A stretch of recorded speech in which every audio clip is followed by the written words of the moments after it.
Hey, Nitzan Moser here, the traveling investor, with another episode of the Traveling Investor live Q&A on Facebook and YouTube. But before we go any further, I want everybody to say hello to Master Yoda. And he's always there, overlooking my shoulder, always behind me, always in my mind, telling me do or do not. There is no try. And the beautiful thing about Master Yoda is that he is just so well-centered with himself and with the universe. And that's why he's able to use the force. And that's why he understands that we can all use the force. We all have the power in us to connect to a greater being, a greater power, a greater energy than just us. And, that kind of brings me into this week's show. We've got a great guest. My goal is to every week bring on someone that will blow our minds by the experiences they had, by where they were and what happened to them and what it took to get them to where they are today. And it's just incredible, the entire process that someone goes through. And it's actually beautiful. It's like the caterpillar that goes into the cocoon and then transforms and becomes the butterfly. There is no doubt in the caterpillar's mind when it goes to transform that it will become something else. There is no fear. There's just that instinct, that drive that says, well, I have to do this now. And then when the butterfly comes out, it doesn't look back and go, oh my God, I was a worm. I was a caterpillar. Look where I am now. It just goes and becomes the caterpillar and flies away, or the butterfly, and it flies away. And it's beautiful. And I bring people on that have mastered their minds, that have mastered their bodies, and they've mastered their wallets. And if you notice, and I was talking to my guest before, my tagline is not master your wallet, your body, and your mind, but it is master your mind, body, and wallet. Because the first thing we need to master, the first thing that we need to have under control, that we need to understand, that we need to become friends with, is our mind. Because our mind, you see, we can kill ourselves with our thoughts before we get out of bed every single morning. Or we can elevate ourselves to the highest levels just by our thoughts, by our energy, what we put out into this universe, what we put out into the world. And that's what we're going to talk about today on our show. So travelers, if you're listening, do me a favor also. If you're listening, type in where you're listening from. I'd love to know, and I'd love to get people typing in and commenting. And you're going to be able to comment and ask questions during the show. And that's why I call it my live Q&A, because this is live. We're live.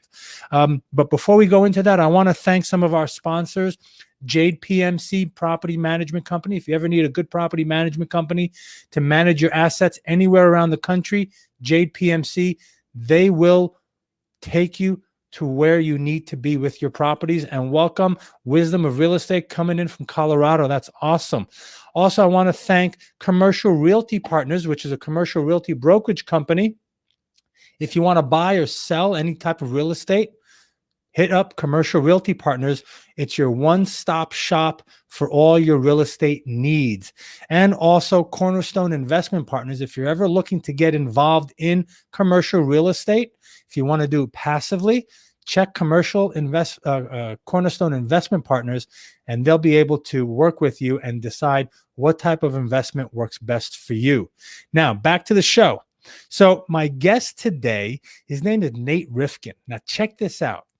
Before he began his journey, he was suicidal. That means that he didn't see any way out. Last hope, right? He drank alcohol every morning to get through the day, right? Talking about mind, talking about what goes on in your mind before you get out of bed. He dropped out of college, like me, not a college graduate. He went broke. I was broke. Know what that feels like. Bankrupt. And he even worked as one of those guys, that you see on the street corner flipping those signs. Hey, come in today, sales. So he was one of those guys, right? But let me tell you this. Nate learned a little known spiritual discipline that helped him transform his thoughts, his emotions, his financial life. And I'm sure if I can say this, Nate, and you'll tell me, his relationship with himself, and he was able to find love. He's described his journey and the transformative practice he learned in his book, The Standing Meditation. Okay. Now, guys, I love meditating. I've meditated for many years. I've done Vipassana meditation, which is a 10-day silent meditation retreat. Till today, I meditate. I teach my kids how to meditate. It's something that we in this Western society need to grab a hold of and to incorporate into our lives on a daily basis. But enough about me. Enough about that. I want to hear, and I want you guys to hear, Nate Rifkin's story. So without any further delay, welcome, Nate. How are you? I'm wonderful, Nitzan. Thank you for having me. And hello to Yoda as well. Yes, thank you. Thank you. Awesome, man. So I see you've got the universe, the world behind you as well, right? Yeah, just a good reminder of, our little place on this gorgeous planet. That's right. I like to tell people, we're on this thing called Spaceship Earth, and we're hurling through the universe, right? Millions and millions of miles an hour. And, sometimes we get caught up with, oh my God, I got to pay the electric bill. Oh my God, I got to pay the utility bill. And for you, things were, a little bit darker than that, right? If I can use that. Yeah, I think that's a perfect way to describe it. Yes. Right. Why don't you share with us, as I read your bio and your intro, it says that you were at one point suicidal, you were drinking every day, you were bankrupt. Why don't you tell us who that guy was and what happened that kind of flipped the switch for you? I'd love to. That guy was lost. It's totally lost, and also very close-minded. And also, actually, as I'll explain, very arrogant, which is, so you might be surprised. It's like, wait, arrogant, but also like who's suicidal and broke, but they're very intertwined. So I grew up in a very emotionally shut down family. I loved how we were kind of chatting about each other's, backgrounds just before the show and the kind of the beliefs we absorbed, because I was brought up in an environment where I learned like no social skills. I had very shut down parents, a very absent father, and a very like hostile mother. So I grew up as a very like angry and depressed child. And the older I got, the more depressed I got, because when you get depressed is when all your anger turns inward, and you start this process of self-hatred. So talk about your mind being your own enemy. That's where I was at. And I kind of figured, well, when I get to college, it'll all be different because I can start over. And I didn't really care about my grades, so I didn't really apply myself too much, but I did make it into college. And my first day there, I realized I was totally wrong, because I was just surrounded by a sea of people, and I felt so alone, and I felt so out of place, and I didn't know what to do. Mm-hmm. And I thought everyone had it better than me. A lot probably were a lot more developed socially and all that, but I also had that grass is greener thing going.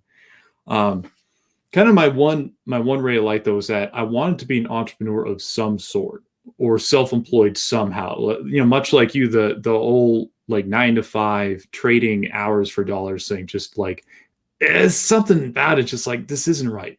This isn't going to work for me.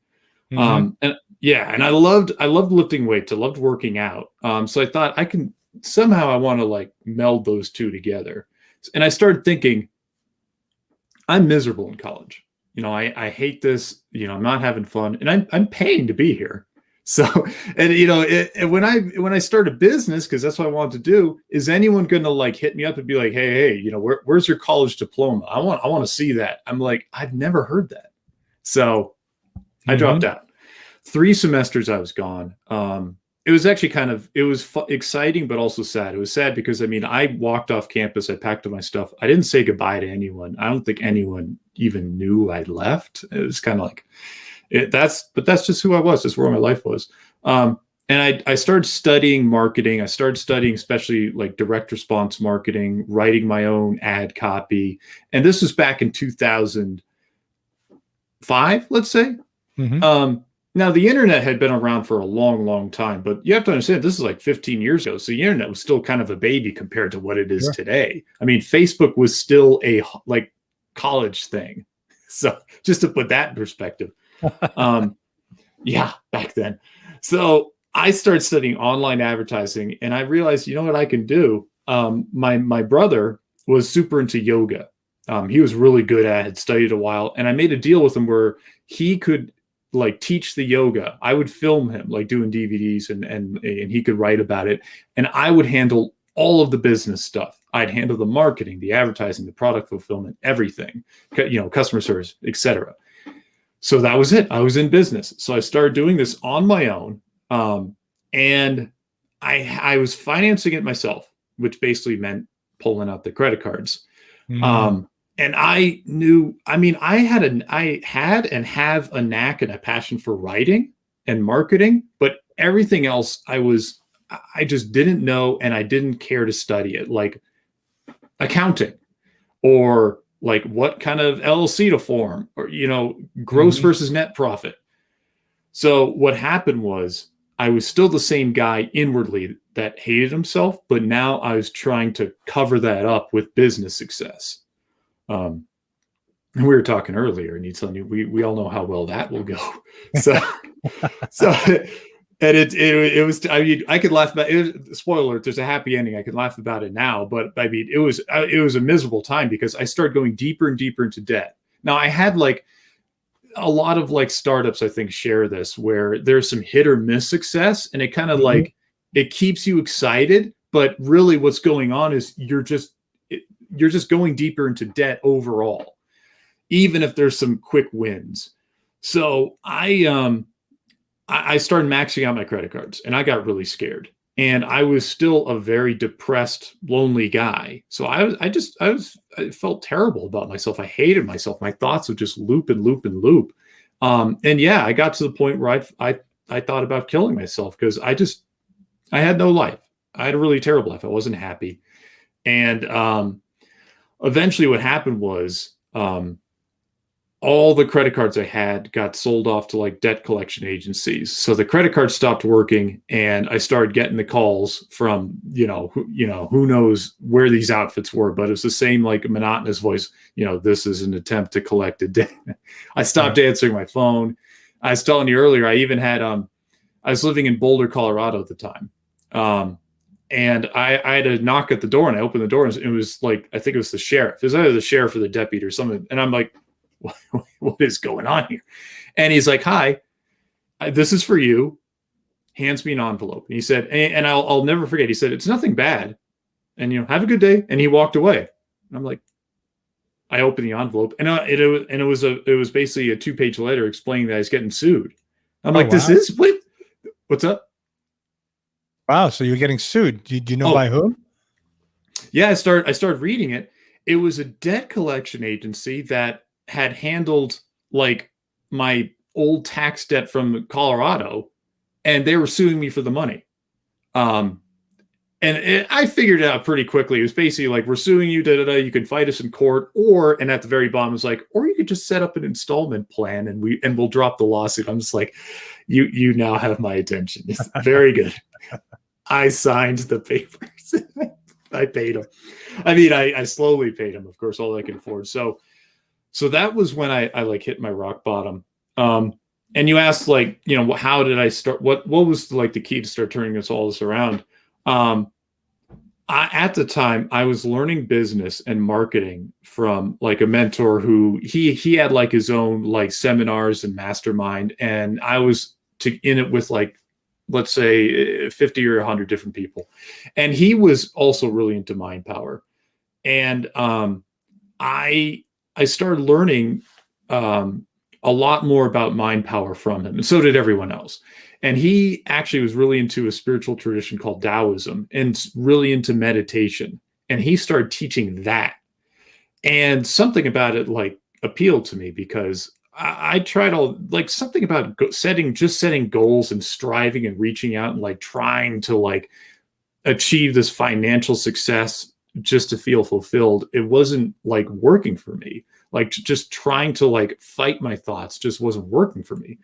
But when you start describing how in the spiritual tradition they would like, you know, harness like the energy that kind of permeates the universe, well, as Yoda would say, the force, I was like, that sounds really cool. So I started doing I promised myself I would do a daily discipline of meditation, and I do it in the morning.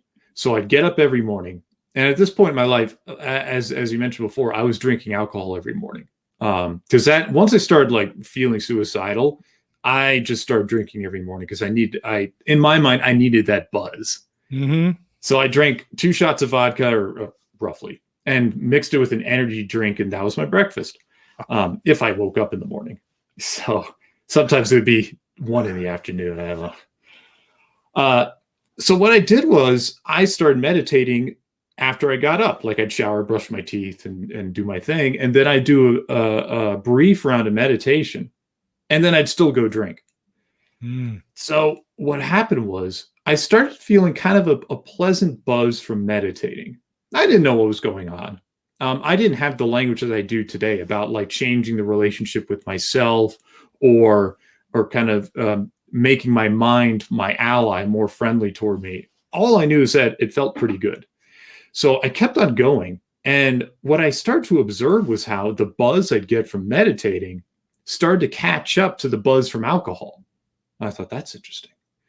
And then one day, I had a really good morning round of meditation. You know, I'm feeling good. It's like, okay, all right, feeling good. And I take a drink because that was still my habit. And I didn't feel any better. I just felt more drunk. I thought, whoa, that's interesting. I wonder what's going to happen if this trend continues. Well, within a day or two, I was doing my meditation and feeling good. And I took a drink and I felt worse. And the reason was the drinking was only taking me to a certain level of buzz. Once I was meditating enough that I felt good about myself enough, when I took a drink, it just brought me back to that same level, which was now like worse than my default. So this is just like my story. I'm not saying like meditation is how to like, you know, get rid of alcohol. But I actually stopped drinking. And it wasn't willpower. I just didn't want to anymore. Mm-hmm. Not like in the morning. I was still, sure, I'll have like a glass of wine and stuff like socially, but just to get through the day, I didn't need it anymore. So that's how I started to turn my inward life around. Now I still had plenty of we were talking about before, I still had plenty of financial struggles, but when we're talking about the wallet comes last, mine comes first, I was living that. And that's how I started with my mind. That's amazing. That's fantastic. So you found that going inside, facing your demons, so to speak, becoming one with them, understanding them, learning them, seeing the power that they have on you, which is really the power that we give them, right? Could actually take you out of the funk that you were in. Yeah. Right. Yeah. It was interesting because I was doing the practice because I was doing it, like do or do not. The effects happened even if I didn't realize they're going to happen. My mind started to actually become like my looping thoughts started to get less self-hating. And it wasn't because I was like pushing for that to happen. It was just because I was really taking quiet time to meditate, which helps you process a lot of your bad wiring.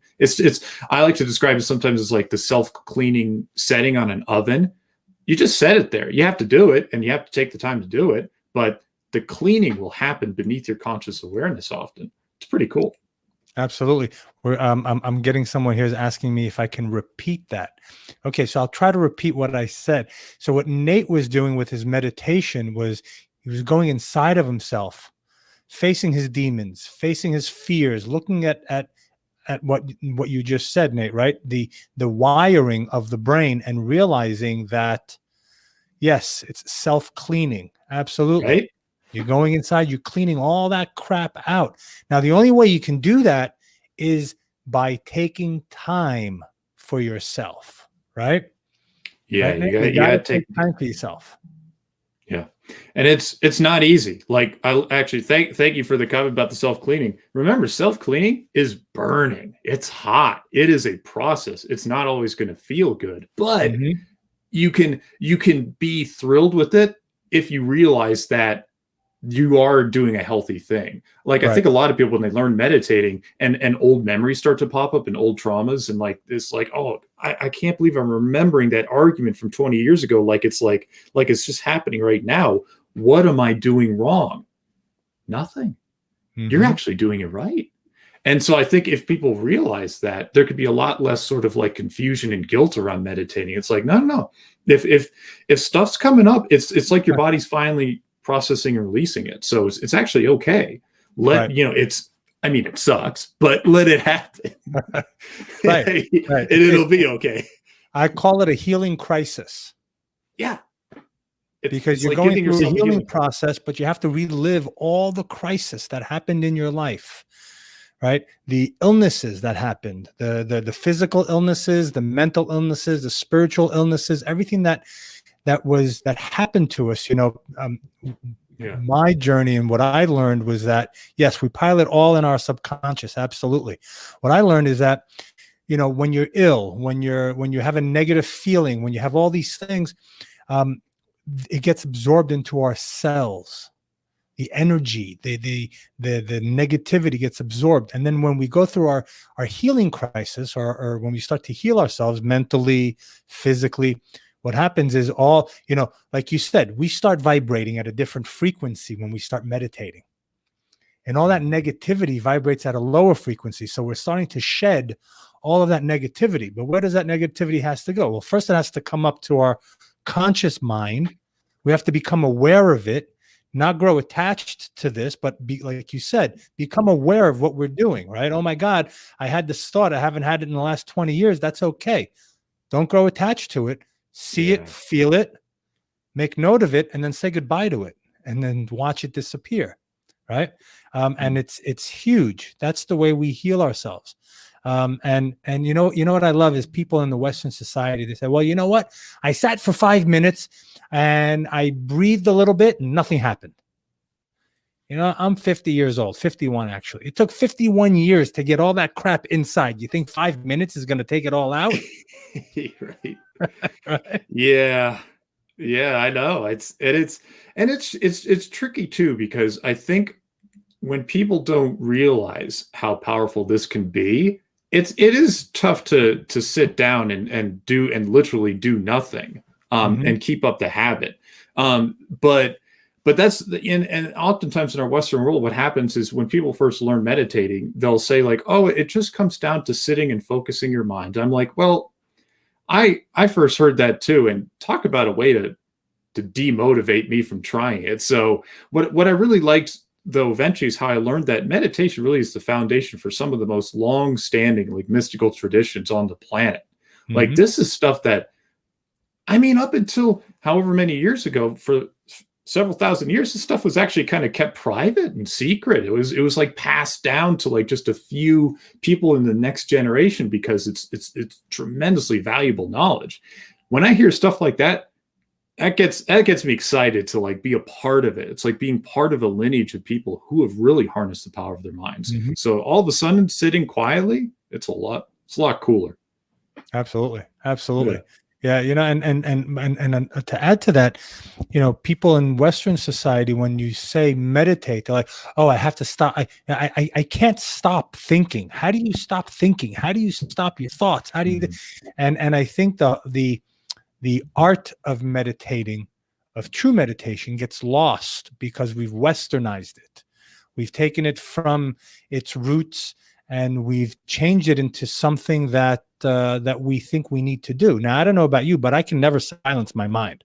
Right? As long as I'm awake, as long as I'm around, your thoughts are going and you're running. When I was in India, I did Vipassana meditation, which is a 10-day silent meditation. you don't look at each other in the eyes. You don't look at anybody in the eyes. You don't read, write. You don't smoke cigarettes. You don't drink coffee. Food is given to you, which is very minimal. And all you're doing is just sitting for 12 to 15 hours a day. And you're just focusing on the breath on the tip of your nose and the sensations on your body. But I got to tell you, the first day you want to kill yourself. You literally want to put a bullet in your head and go, hey, this is crazy. I can't do this for another 9 days. And it gets difficult and more difficult and more difficult. And then it starts to become easier and easier and easier, because we understand you don't actually actively have to do anything during Vipassana, for example. Vipassana, you just have to focus. And what's amazing is when you focus on the breath and you pay attention, I've noticed that as my breath goes in and there's that tiny little pause, in that tiny little pause, there's no thought. Yeah, and when you're breathing out, right, when you're breathing out, right before you breathe right back in, there's no thought in that tiny little space, right? Yeah, it's really cool. And I love that you brought up the breath, because that's how I had the most success. The way I like to describe it is, when it comes to quieting the mind, I never had success doing so directly. So what I did was, this is just the way I was taught, so I kind of lucked into it from the teaching, was I'd focus on breathing into my belly. And it's very ingenious, because by doing so, you're doing several things. One, by breathing deep into your belly. And by the way, I like to put a hand on or at least when I was learning, I'd put a hand on my belly, put a hand on my chest. The goal is have the hand on your belly rise up and down with your breath, and the hand on your chest, it can remain still at first. And this and it feels like really, but it teaches you to fully inflate your lungs downward and to activate your diaphragm that actually allows your lungs to inflate. Because your lungs, by the way, are empty sacs. They're not muscle. It's an action of the smooth muscle beneath them that actually gets them to inflate, which is kind of cool. So what does this do, though? One, you're going to calm your nervous system. Number two, you're going to get a better supply of air and oxygen and all those good nutrients. You're going to actually give your internal organs a massage, because talk about having energy from past trauma stuck.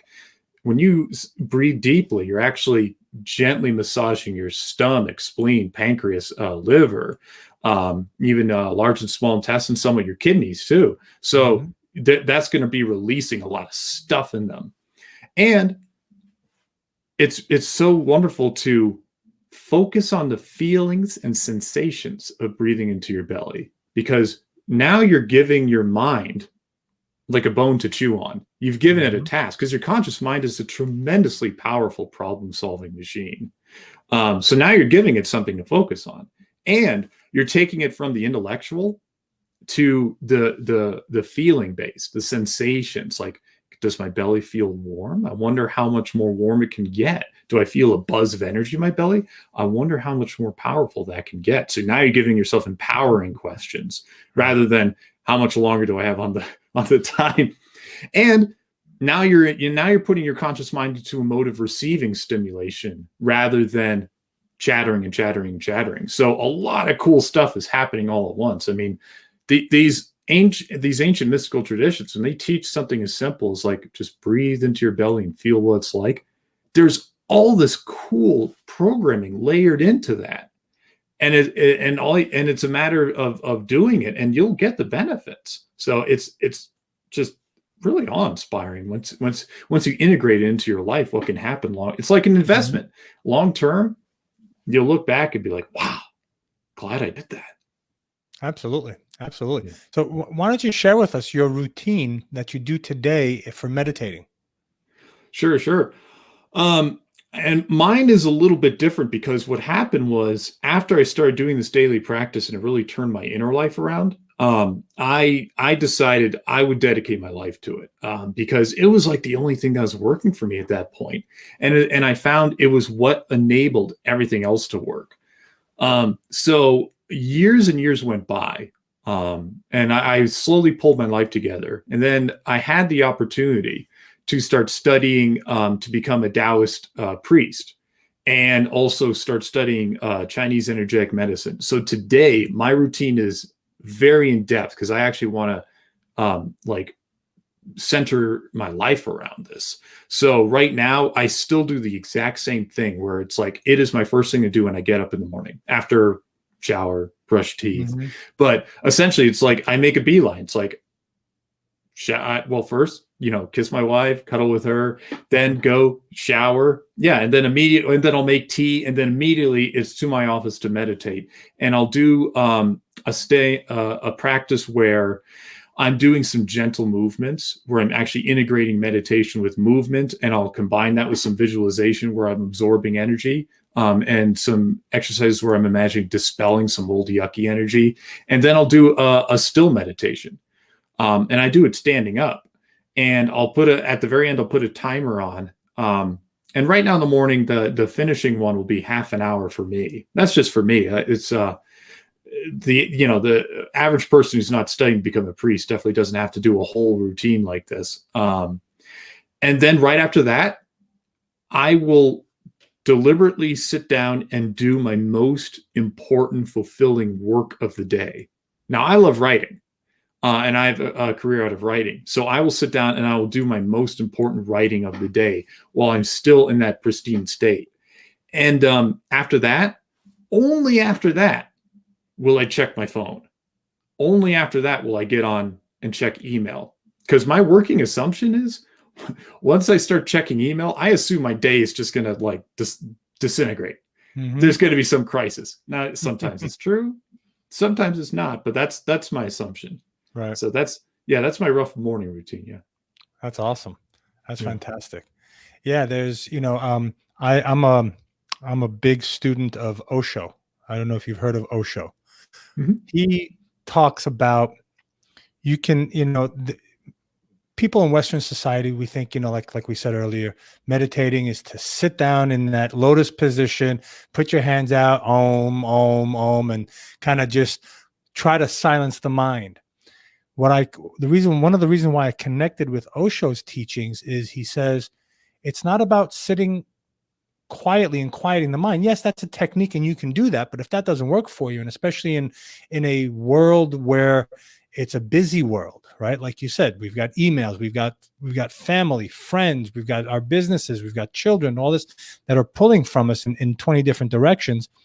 What I liked was that the way he explained meditation and the different meditating techniques. There's the Kundalini dancing meditation where you're dancing. There's even when you're an artist, right? Meditation is losing yourself into the moment where nothing else exists but you and what it is you're doing. So if you're, like you said, if you're doing the movement, you're focusing 100% on the movement, on the muscles that it takes to move the finger up and down.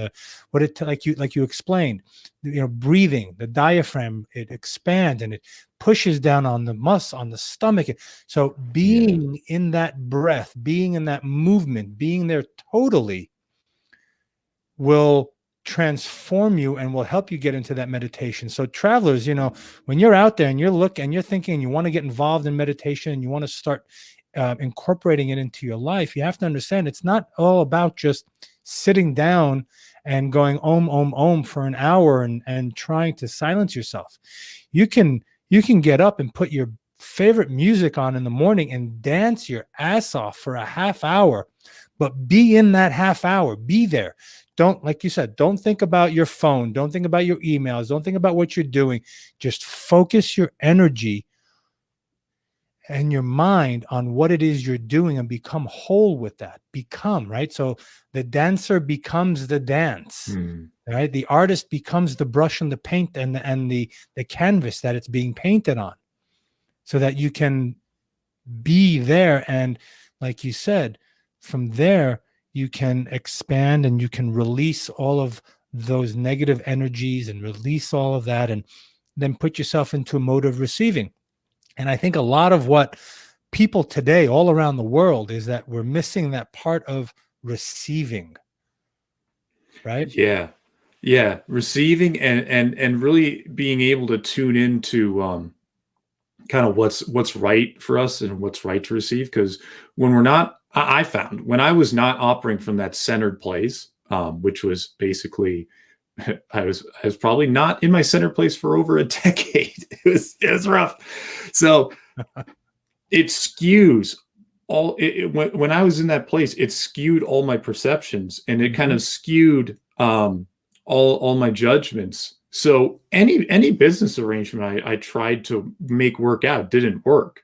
It's kind of like I like to talk about in terms of like a compass. Like when you don't do that inner work, which can be, you know, any given form of meditation that works for you, your compass is going to be slightly off. And it doesn't matter how hard you work on the rest of your navigation, you're still starting from that off place. I mean, you can end up miles from where you intended. But once you get that compass set, you still have to go on that journey. But you're going to be doing it from that centered place. So things will work out a lot better. You know, you'll have like, I always used to look, well, I still do. I look for uncanny things to happen, you know, good or bad, because it's like, you know, there's no logical reason for like this thing to, you know, keep not working over and over. I wonder, is this a message to persevere, or is this a message to go do something else, you know? Or I'll enter a period of business where it's like the right person gives me a phone call, or, you know, this thing will land in my lap like really quickly. And it's like, okay, good. I think this is a sign that I'm on a good track here. I couldn't have done any of that unless I started with that foundational meditation practice. Absolutely. 100%. Let's talk quickly about your book, The Standing Meditation. Sure. So tell us about that. How did you come about writing it? What is it about? You know, all of that good stuff. What's in it? You know, people want to know what's inside the book. The title, Standing Meditation. You know, for people listening, they're going, well, how, you know, we just got through talking about it, you know, for the last 40 minutes, but people are still thinking, well, how do you do standing meditation? Right? What is that all about? Well, you know, I went through this journey about 14 years ago.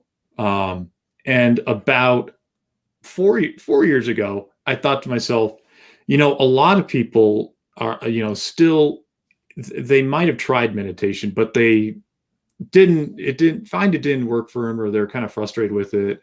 And I get that. So I realized, you know, I learned a lot of stuff the hard way on my journey. So I'm going to write it all down. And I wrote down what I went through, including all the stuff about drinking and all that, getting calls from debt collectors, how I started like meditating, and what I learned worked and what didn't, and then how the reader can apply it. And I went through story after story, and it took me about 3 years to write this book. And so it's called The Standing Meditation because that was the practice I found resonated with me, and hardly anyone knows about it. And it's a Taoist practice. And the idea, it's not like you're standing in line like you would, you know, standing in line at the bank or something like that.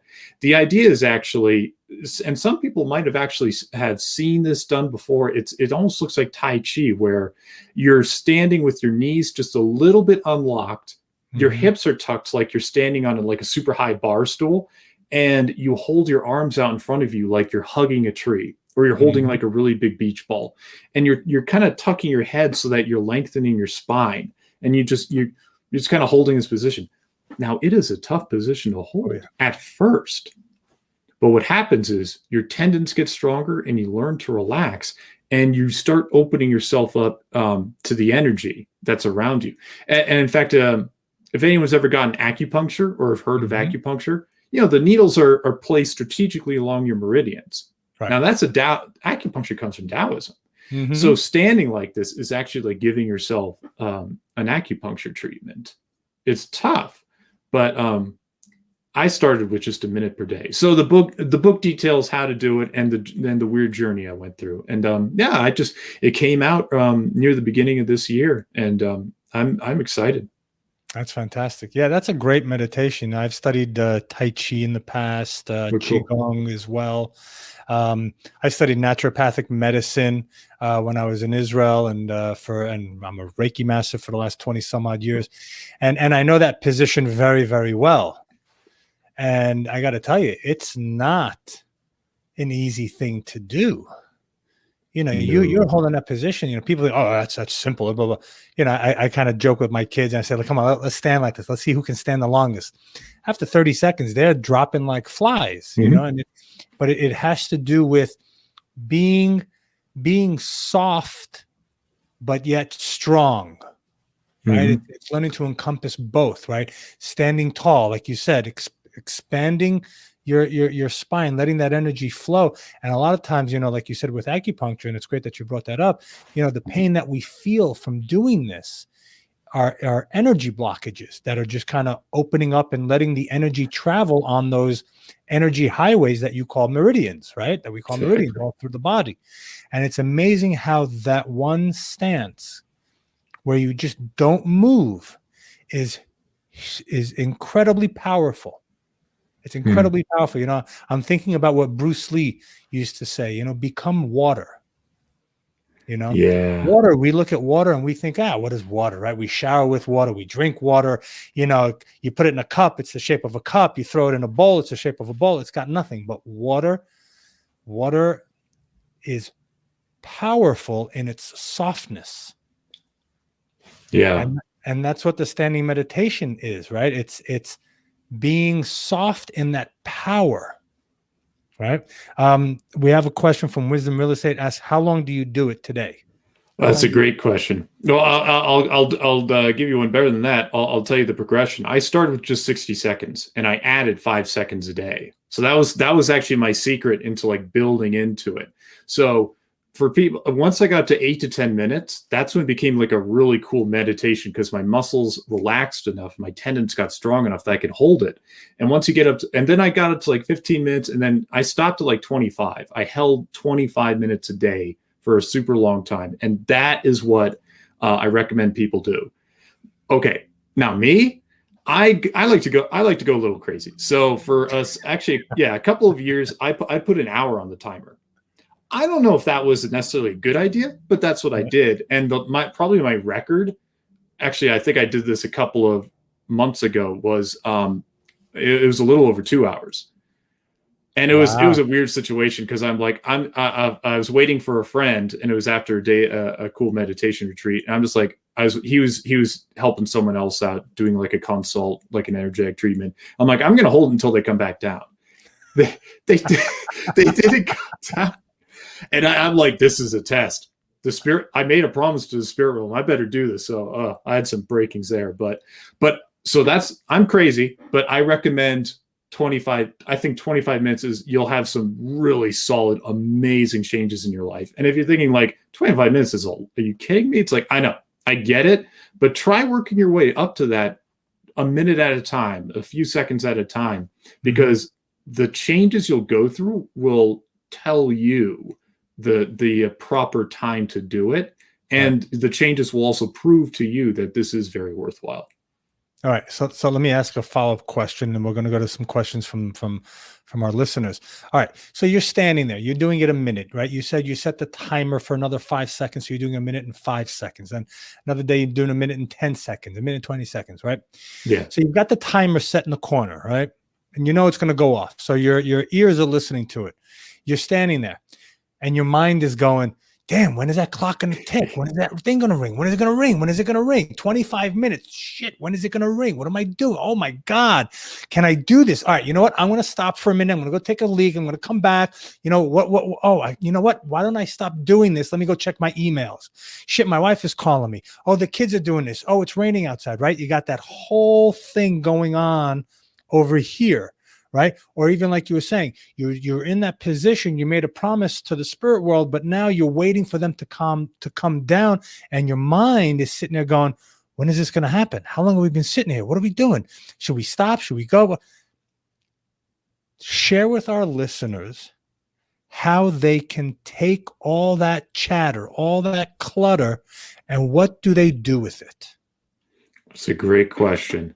And this is the battle we face as human beings. So make no mistake about it. The stakes are very high, and this is no minor point. I mean, this is the battle we wage. Either the same chattering mind can win, or we can grow as a result. So the first thing I'd like to talk about is how high the stakes are, because I think knowing the importance of this helps us. Our chattering mind wants to minimize this sort of thing. It can be very seductive. Hey, just end it a minute early. It's okay. It doesn't matter. By the way, this is the exact same voice that tells you to go, just eat one scoop of ice cream. Just one. Just one. Avoid paying off that bill. You'll do it tomorrow. I'm not going to make you forget tomorrow and then it's overdue. Right. This is the voice, I think, that part of our existence here on Earth is we were meant to tame this. Mm-hmm. So with the stage set, how do we do it? The number one go-to is I like to trick it. I'm not going to engage. I'm not going to fight this voice. Instead, I'm going to be like, oh yeah, focus on the breath. Focus on the breathing. So it's like the voice is like, no, oh my God, there's 14 minutes left. Do you realize what a waste of time this is? Hang on, let me focus on my breath. I'll answer in a minute. Let me just focus on a few deep breaths first. Oh, I'm sorry. Am I not answering you? No, I'm too busy breathing. Sorry. So focusing on the breath. Now, here's I didn't invent focusing on the breath, so don't worry. But I do like to credit how ingenious it is, because again, instead of fighting this opponent, you're changing the game entirely. You're switching from intellect to sensations. By the way, look physically, you're going from up here down to your belly. So you're changing because when you loop and loop on your thoughts, there's a whole lot of energy getting stuck up here.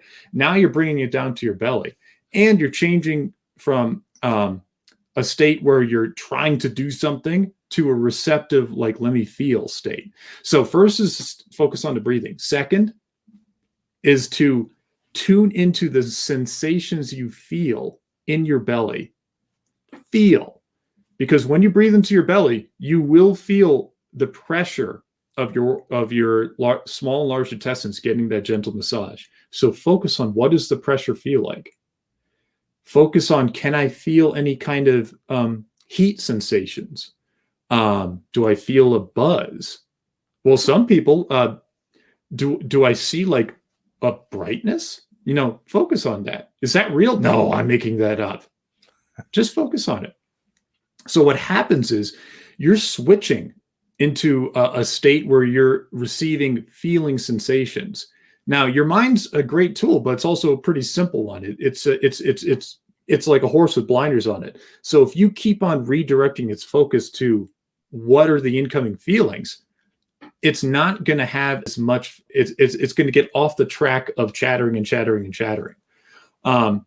So those are like the major tips I have to do it. And if you're thinking to yourself, yeah, but it's still, I hear you. I mean, that it's not supposed to be easy. Right. It's not supposed to. And I've been there where I look at the clock and I'm like thinking to myself, okay, I set 25 minutes. I bet 5 minutes are left. And I look at the clock and 14 minutes are left. And the first thought that comes to my head is, you're not even halfway through. You're suffering and you're not. That was like the best thing my mind came up with to like defeat me, is like, you're not even halfway through. Mm-hmm. And look, the third thing I would say is, actually I got two more things. So the third thing I'd say is that just remind yourself that this suffering, this battle I'm waging is ultimately good for me. So it strips away the power your chattering mind has, because instead of, again, you're changing the game, because instead of like, oh, you're wasting your time, you suck, now it's like, is that all you got? Hit me with something harder. Make fun of me even more. Tell me how much this sucks, because I know it's good for me. So go ahead, keep telling me how much this is bad, and then focus on the breath. And the final thing is, actually, this is a really powerful teaching I learned from my teachers, which is, when that voice comes up, focus on it and ask, who are you? Who are you? And that is actually it comes from a really cool story in, I think it was Tibet, where there was a master, like like an enlightened being, came into a village thousands of years ago and was there to teach. And someone was just like, oh, I got to go ask him, like, how do I like meditate? What do I do? I want to become enlightened. So he kind of hustles through the crowd and like asks his master, I really want to ask you, How do I achieve enlightenment? What should I do? Tell me anything, I'll do it. I'll go and I'll practice. Master looks at me and goes, who are you? And the guy says, thank you, perfect. And he runs off, and for like several years he sits in the cave and goes, who are you? Who are you? To his thoughts. He got the secret. So by asking who are you, it's kind of like your thoughts will just go like, and it's just like, because they don't want to admit, it's like, I'm all your fears, I'm your self-sabotage, and then they run away, that. So anytime the thought comes up, it's like, oh, you suck, this is a waste of time. Who are you? Mm-hmm. So there you go. There you go. Let me ask you, so when you're doing your standing meditation, do you have your eyes open, your eyes closed? Are you focused on what's going on around you? They drift kind of half closed naturally. Okay. You can either have them closed, or what I recommend is to kind of like have a soft gaze out in front of you, like in front of you and a little bit down, and it'll kind of happen naturally.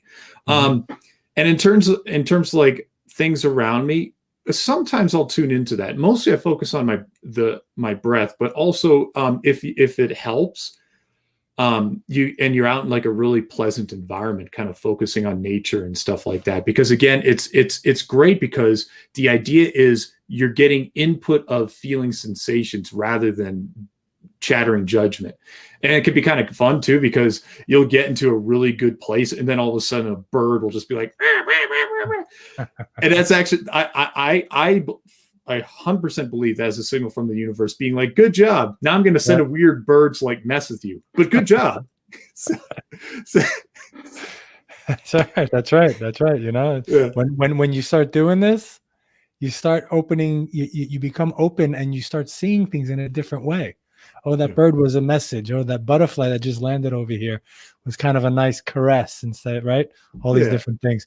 That's great. So we have a couple of questions here. One says, can you combine standing yoga and meditation? Well, that's a great question. If you're talking about the standing meditation we're describing, I can answer that. I'm just not an expert on yoga, so I just don't know. I can't speak to that. But I had my best results from doing a standing practice with meditation, because the fact that I was integrating the body really, really helped. And also, like, some people really love yoga. Can they combine the standing meditation with yoga? I really love doing the standing meditation first before other activities. And I know other people who do that. And the answer is, yeah, it could be a great combination, because you're getting centered, and then you're just bringing that centered place into your routine, which just amplifies the effects even more. I think this a meditation practice makes a great bookend for other things, before and after. It's because it's an amplifier. So that's how I'd answer that. I hope that's a helpful answer. Absolutely, because they're saying, I'm a yoga teacher and I want to try this with my students. So that's awesome. Cool. We have another question here. It says, Nate, would you mind showing us how standing meditation looks like? Sure. And I was thinking about how I do that, because if I stand up, you'll just see my like torso. But hang on 2 seconds, because I actually had a copy of my book near me. So check this out. Live video, folks. There you go. So we'll start here. So you remember how he's saying bend your knees and then sit on a high bar stool? Just imagine that little figure standing on a really high, or sitting on a super high bar stool. Notice how the torso is straight, and the spine is straightened. And notice how the hands are out in front, like holding a beach ball. Now check this out. Here's it from the front. So this is it from the front. And just imagine all of that is still integrated here. So the knees are slightly bent. You can see the feet are a little bit wider than my shoulders, and the hands are held up. The elbows are relaxed. And you could almost see like how there'd be a circle here. So, and there's, so that would give you an idea of it. Right. Yeah. I guess a good way to start, a good way to practice, or to understand how to hold it, is to maybe buy a beach ball, inflate it, grab it, and then just open your arms a little bit so that the ball will fall out. And now you're standing in that meditation with your hips tucked in and your knees bent. Yeah. And a beach ball can also go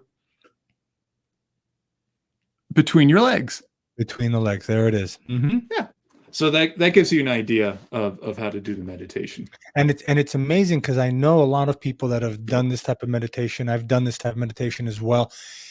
If you have back problems, if you have knee problems, if you have like physical injuries and whatnot, you would be amazed at what this does to all of your ailments, because suddenly you're forcing energy to run into these places. You're opening up blockages.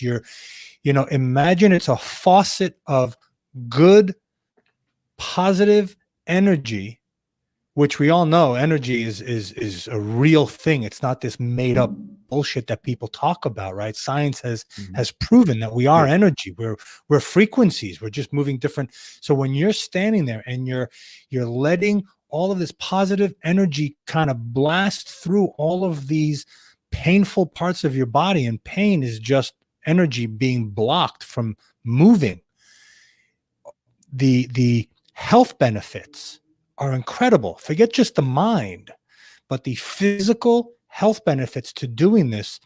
Your doctors will be amazed at what's happening, the transformation that's happening to your body when you're doing this type of meditation. Nate, listen, I got 3 minutes left. Where can people find your book? How can they reach out to you? Oh, thank you, sir. Best way is the website, thestandingmeditation.com. Pretty simple.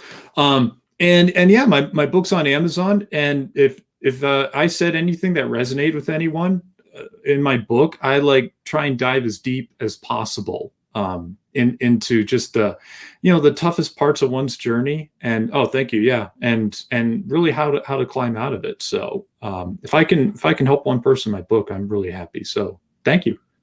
Absolutely. And hey, Nate, it's been fantastic. Looking forward to having you on the show again so we can continue this conversation about how to master the mind so that everything else in life can just kind of fall in place and we can have an incredible, incredible life on this planet, on this rock that's hurling through space. I love it. Well, thank you. I was honored to be here and really cool questions. Love the audience. So thank you so much. Thank you. Thank you very much. And travelers, thanks for being here. Thanks for all of your questions and participation. Next week, same place, or I should say same time. I don't know if I'm going to be in the same place. The traveling investor likes to travel. But until next week, I'm Nitzan Mosley, the traveling investor, and our guest, Nate Rifkin. And we'll see you next week somewhere on Spaceship Earth. And remember, it all starts with the mind. I'll see you guys next week somewhere on Spaceship Earth. Be well.